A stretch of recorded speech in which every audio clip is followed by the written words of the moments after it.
Selamat pagi pemirsa, informasi terkini kembali hadir ke hadapan Anda dengan informasi menarik dan terpercaya. Inilah informasi selengkapnya.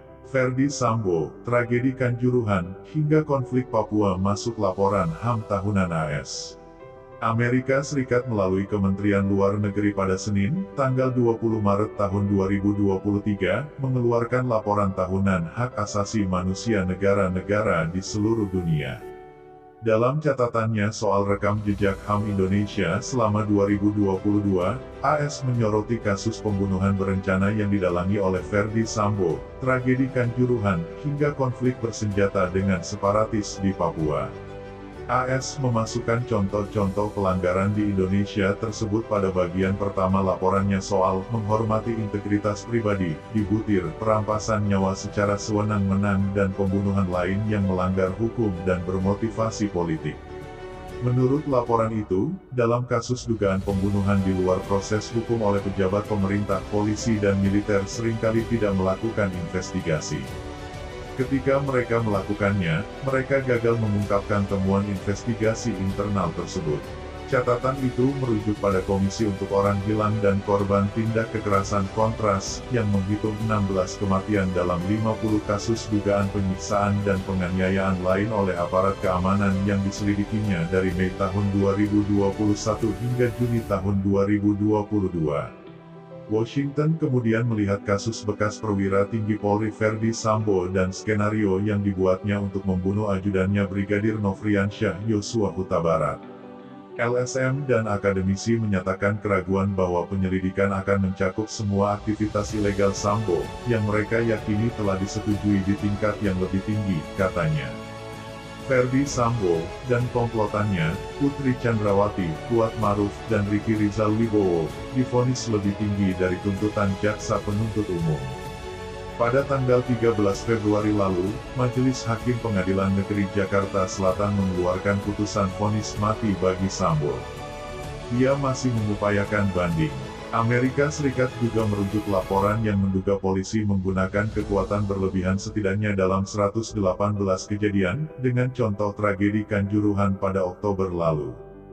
Polisi menembakkan setidaknya 11 putaran gas air mata ke arah penonton di Stadion Kanjuruhan, Malang, sebagai bentuk pengendalian massa setelah pertandingan sepak bola.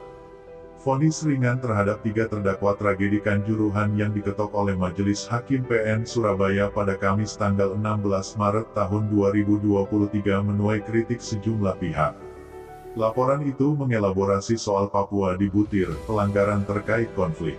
AS menyebut pemerintah RI berusaha untuk menekan gerakan separatis organisasi Papua Merdeka (OPM), terutama melalui kehadiran militer dan polisi yang besar, dan melalui status otonomi khusus, yang diberikan kepada wilayah tersebut pada 2002 dan direvisi pada 2021. OPM melakukan ratusan serangan pada pejabat pemerintah hingga sipil sejak 1970-an. Pada tanggal 1 Maret tahun lalu, 3 pelapor khusus PBB mengeluarkan pernyataan bersama yang mengungkapkan keprihatinan serius tentang memburuknya situasi hak asasi manusia di wilayah Papua. Pernyataan itu mengutip pembunuhan seorang perwira tinggi militer pada April tahun 2021 oleh Tentara Pembebasan Nasional Papua Barat sebagai akibat dari kemerosotan dramatis hak asasi manusia, termasuk laporan penghilangan paksa, pembunuhan anak-anak, dan pemindahan paksa sekitar 5.000 orang asli Papua sejak April.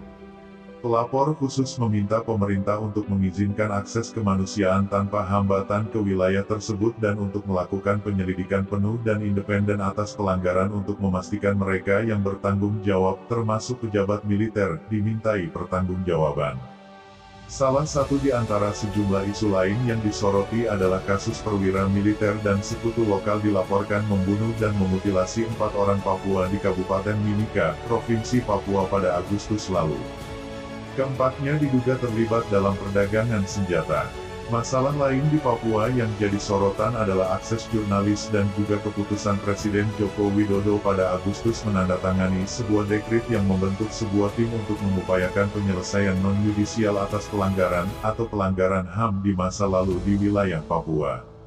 Aktivis memperingatkan hal ini dapat menyebabkan impunitas hukum bagi para pelaku. Kementerian Luar Negeri Amerika Serikat mengeluarkan 2022 Country Reports on Human Rights Practices yang mencakup 198 negara dan wilayah yang menerima bantuan.